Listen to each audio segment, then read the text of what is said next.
제3장 그 자리에 멈춰 서면 당신이 도울 사람이 거기 있다. 아름다움이라고 불리는 문 앞에서 아름다움과는 거리가 먼 남자가 걸을 수도 없어 무릎을 질질 끌고 다니고 있다. 종일 솔로몬 성전에 들어가는 참배객들의 호주머니를 탐하는 진짜 거지들과 가짜 거지들의 틈바구니에서 살아간다. 하루는 베드로와 요한이 성전 앞에 나타난다.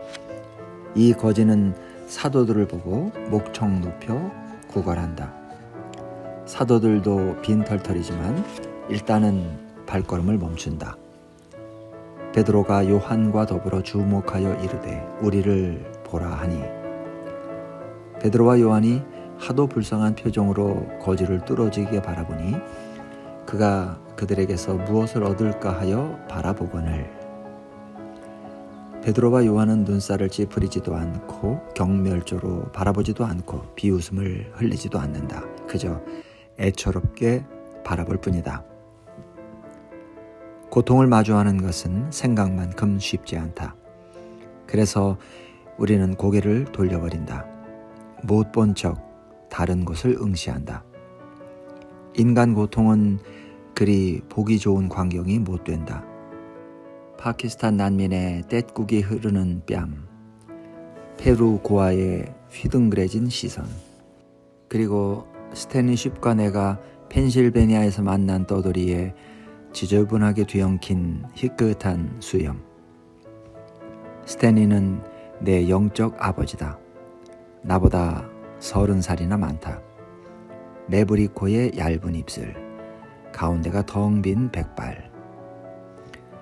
그래도 마음만은 태평양이다. 그가 아무에게나 잘도 주는 명함에는 당신의 종 스탠리쉽이라고만 쓰여있다. 나는 대학 졸업 후 첫 해 동안 스탠리의 지도를 받았다. 우리는 여러 곳을 함께 다녔는데 그 중에서 컨퍼런스에 참여하러 갔던 펜실베니아의 벽촌의 한 작은 교회가 기억에 남는다. 교회에서 다 떠나고 우리 둘만 남았을 때 술 냄새를 풀풀 풍기는 떠돌이가 문을 두드렸다. 우리가 문을 열어주자마자 떠돌이의 신세 타령이 시작됐다. 일을 하고 싶어도 일을 할 수 없고 버스값을 잃어버렸고 등이 쑤시고 캔자스에 있는 자식들은 코빼기도 보이지 않는다는 식으로 그칠 줄 모르는 하소연. 그의 말이 사실이라면 세상에서 가장 불쌍한 사람이었다. 나는 팔짱을 끼고 어색한 미소를 지은 채 황당하다는 표정으로 스탠리를 바라보았다. 하지만 스탠리는 나를 볼 생각도 않고 그 떠돌이에게만 온 신경을 집중했다. 그때 이런 생각을 했던 기억이 난다. 누군가 이 떠돌이를 정면으로 바라본 것이 과연 얼마만일까? 구불구불 끝없이 이어지던 사연이 마침내 끝나고 스탠리는 떠돌이를 교회 식당으로 데려가 배불리 먹이고도 모자라 먹을 것을 잔뜩 싸주었다. 떠돌이가 가는 모습을 바라보는데 스탠리의 눈에서 눈물 한 방울이 뚝 떨어졌다. 그 눈물에 내 속내를 들킨 것 같아 얼굴이 화끈거렸다. 맥스, 나도 알아. 거짓말일지도 모르지. 하지만 혹시 그 이야기에 일말의 진실이라도 있다면 어떡해? 스탠리가 속으로 내게 그렇게 말하는 것만 같았다. 우리는 둘 다 그 남자를 보았다. 하지만 그의 겉모습만 본 나와 달리 스탠리는 그의 깊은 곳을 들여다보았다. 스탠리처럼 사람을 볼 때는 천천히 유심히 들여다볼 필요가 있다. 한때 바리새인 시몬은 몹쓸 여인에게 친절을 베푸는 예수님이 못마땅했다. 그래서 예수님이 그를 시험하셨다.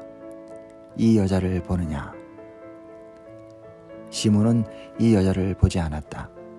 몸을 파는 더러운 창녀만 보았을 뿐이다. 그는 여자를 보지 않았다. 육교 밑에서 모닥불 주위로 335 모여있는 사람들, 난민 수용소의 아이들을 담은 동영상, 하루에 1.25달러 이하로 연명하는 수억 명의 사람들에 관한 보고서, 이런 것을 보면 무엇이 보이는가? 그렇다면 예수님의 눈에는 무엇이 보일까? 무리를 보시고 불쌍히 여기시니 이는 그들이 목자 없는 양과 같이 고생하며 기진함이라. 여기서 불쌍히라는 단어는 성경에서 가장 오래 묵은 단어 가운데 하나다. 신약 헬라어 사전에서는 이 단어를 내장까지 자극받게로 정의한다. 그래서 이 단어는 내장 기관들을 연구하는 학문인 내장학과 어원이 같다. 연민은 속에서 내장이 괴롭게 뒤틀리는 느낌이다. 아마도 이것이 우리가 고개를 돌리는 이유일 것이다. 내장이 뒤틀린다. 우리가 아무것도 해줄 수 없는 경우에는 더더욱 그렇다. 어차피 우리가 할 수 있는 일도 없는데 무엇하러 고통을 직시하는가? 하지만 우리가 할 수 있는 일이 있다면 어떨까? 우리가 조금만 관심을 써줘도 누군가의 고통이 줄어들 수 있다면, 사도들과 안진뱅이의 만남이 바로 그런 희망을 불러일으킨다. 베드로가 이르되 은과 금은 내게 없거니와 내게 있는 이것을 내게 주노니 나사렛 예수 그리스도의 이름으로 일어나 걸으라 하고 오른손을 잡아 일으키니 발과 발목이 곧 힘을 얻고 뛰어 서서 걸으며 그들과 함께 성전으로 들어가면서 걷기도 하고 뛰기도 하며 하나님을 찬송하니. 혹시 베드로가 은과 금도 없는 내가 말을 해봐야 무슨 소용이 있겠는가 라고 말했다면 어떻게 되었을까? 다행히 그는 그렇게 말하지 않았다. 그가 겨자씨만한 행위를 하나님의 사랑이라는 기적의 토양에 심자 어떤 일이 벌어졌는지 보라. 마디마디가 굵은 어부의 손뚜껑만한 손이 거지의 젓가락 같은 손을 만진다. 문득 시스테나 성당과 하나님의 신령한 손이 떠오른다. 위에서 내려오는 손과 아래에서 뻗어올린 손, 거룩한 도움의 손길. 베드로가 잡아 일으키자 안진뱅이가 마치 갓 태어나 중심을 잡은 송아지처럼 비틀거린다. 금방이라도 넘어질 것 같지만 그러질 않는다. 이럴 수가 있는가? 그가 일어섰다. 안진뱅이가 일어서서 환희의 고함을 지르고 행인들이 그가 껑충껑충 뛰는 모습을 신기하게 쳐다본다. 물론 처음에는 벌벌 떨며 겨우 한 걸음을 내딛는다. 그리고 몇 걸음 더 내딛는다. 그러다가 이내 미친 듯이 춤을 춘다. 평생 깔고 앉았던 거적을 들고 흔들며 온 동네를 휘젓고 다닌다. 3인조 주위로 사람들이 모여든다. 거지가 춤을 추고 사도들은 흐뭇한 미소를 짓고 서 있다. 누더기 차림의 다른 거지들도 사람들 틈을 비집고 들어와 기적을 베풀어 달라고 아우성을 친다. 나도 고쳐줘요. 나도 만져줘요. 베드로가 알았다고 고개를 끄덕인다. 그러고는 그들 모두를 위대한 치유자의 병원으로 안내한다. 그 이름을 믿음으로 그 이름이 너희가 보고 아는 이 사람을 성하게 하였나니 그러므로 너희가 회개하고 돌이켜 너희 죄 없이 함을 받으라. 이같이 하면 새롭게 되는 날이 주 앞으로부터 이를 것이요. 없이 함으로 번역된 헬라어는 흔적도 없이 완전히 지운다는 뜻이다. 그리스도를 믿으면 깨끗한 백지 상태로 돌아간다. 이 안진뱅이의 다리를 치유해 주셨던 분이 우리의 영혼을 치유해 주신다. 따끈따끈한 새 영혼으로 돌아간다. 연민의 눈빛이 도움의 손길로 이어졌고 도움의 손길은 영혼에 관한 대화로 이어졌다. 하나님의 이름으로 행한 일은 이 땅에서의 삶을 넘어 길이길이 이어진다. 제3장 그 자리에 멈춰 서면 당신이 도울 사람이 거기 있다. 아름다움이라고 불리는 문 앞에서 아름다움과는 거리가 먼 남자가 걸을 수도 없어 무릎을 질질 끌고 다니고 있다. 종일 솔로몬 성전에 들어가는 참배객들의 호주머니를 탐하는 진짜 거지들과 가짜 거지들의 틈바구니에서 살아간다. 하루는 베드로와 요한이 성전 앞에 나타난다. 이 거지는 사도들을 보고 목청 높여 구걸한다. 사도들도 빈털털이지만 일단은 발걸음을 멈춘다. 베드로가 요한과 더불어 주목하여 이르되 우리를 보라 하니, 베드로와 요한이 하도 불쌍한 표정으로 거지를 뚫어지게 바라보니 그가 그들에게서 무엇을 얻을까 하여 바라보거늘, 베드로와 요한은 눈살을 찌푸리지도 않고 경멸조로 바라보지도 않고 비웃음을 흘리지도 않는다. 그저 애처롭게 바라볼 뿐이다. 고통을 마주하는 것은 생각만큼 쉽지 않다. 그래서 우리는 고개를 돌려버린다. 못 본 척 다른 곳을 응시한다. 인간 고통은 그리 보기 좋은 광경이 못 된다. 파키스탄 난민의 떼국이 흐르는 뺨, 페루 고아의 휘둥그레진 시선, 그리고 스탠리쉽과 내가 펜실베니아에서 만난 떠돌이의 지저분하게 뒤엉킨 희끗한 수염. 스탠리는 내 영적 아버지다. 나보다 30살이나 많다. 매부리 코의 얇은 입술, 가운데가 덩 빈 백발. 그래도 마음만은 태평양이다.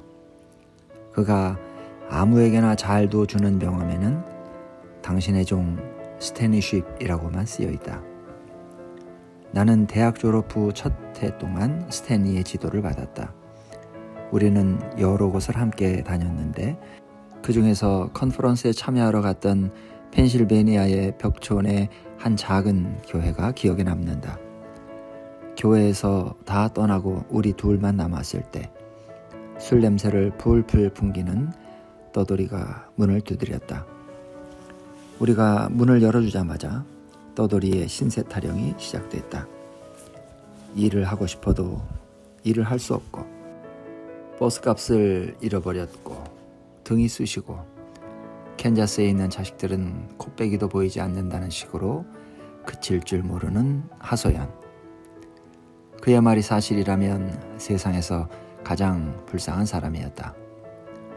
나는 팔짱을 끼고 어색한 미소를 지은 채 황당하다는 표정으로 스탠리를 바라보았다. 하지만 스탠리는 나를 볼 생각도 않고 그 떠돌이에게만 온 신경을 집중했다. 그때 이런 생각을 했던 기억이 난다.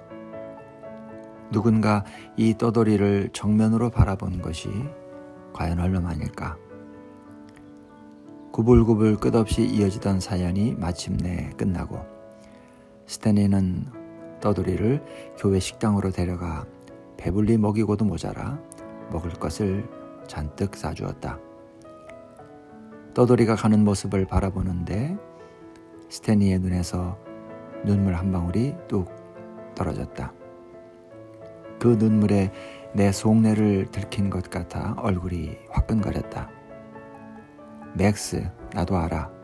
거짓말일지도 모르지. 하지만 혹시 그 이야기에 일말의 진실이라도 있다면 어떡해? 스탠리가 속으로 내게 그렇게 말하는 것만 같았다. 하지만 부준에는 쉽사리 변하지 않았다. 계속해서 1년 넘게 술을 퍼부었는데 어느 날 밤 심하게 넘어져 안면이 움푹 들어가는 사고를 당했다. 얼마나 크게 다쳤던지 상처가 아직까지도 남아있다. 협곡에서 그를 발견한 친구들은 교회로 데려다가 다시 예수님을 전했다. 그 뒤로 지금까지 그는 술을 한 방울도 입에 대지 않았다. 하지만 지독한 가난은 술을 끊기 전이나 똑같이 변함이 없었다. 재산이라고 해봐야 옷가지 몇 벌과 진흙집 한 채가 전부였다. 그때 월드비전 사역자 메스커렘 트랭고가 나타나 보고 만지는 섬김의 사역을 이어받았다. 어떻게 해야 부준회가 재기할 수 있을까? 그 지역에서 일자리를 찾기란 하늘에서 별 따기나 다름없었다. 혹시 일자리가 있다 해도 동네에서 유명한 주정뱅이를 누가 쓰겠는가? 돈 몇 푼 쥐어줘 봐야 언제 또 술을 사 먹을지도 모를 일이니 말이다. 메스커렘은 부준회와 머리를 맞대고 방법을 고민했다. 마침내 소똥을 보는 순간 묘안이 떠올랐다. 메스커렘은 월드비전 소액 대출 부서를 통해 대출을 알선했다. 그 돈으로 부준회는 소 한 마리를 사고 외양간을 세운 뒤 소똥을 증류시켜 메탄과 비료를 생산했다. 메탄으로는 요리를 하고 비료는 내다 팔았다. 그렇게 1년 만에 대출금을 다 갚은 뒤 소를 더 샀고 집도 지어 자식들까지 데려왔다. 지금은 소가 10마리에다가 염소가 30마리예요. 그뿐인 줄 아세요? 텔레비전과 녹음기, 핸드폰도 있어요. 내 것만이 아니라 아내 핸드폰도 있답니다. 앞으로는 쌀도 팔아볼까 해요. 부준회가 자랑스럽게 웃으며 말했다. 이 모든 기적은 한 사람이 유심히 보고 도움의 손길을 내밀면서 시작되었다. 혹시 이것이 인간 고통을 달래기 위한 하나님의 전략이 아닐까? 먼저 친절한 눈이 절박한 눈과 마주친다. 그 다음에는 강한 팔이 약한 팔을 부축한다. 그때 하나님의 기적이 일어난다. 우리가 작은 역할을 충실히 감당하면 하나님이 큰 역할을 해주신다. 미문에서의 기적은 그렇게 시작된다.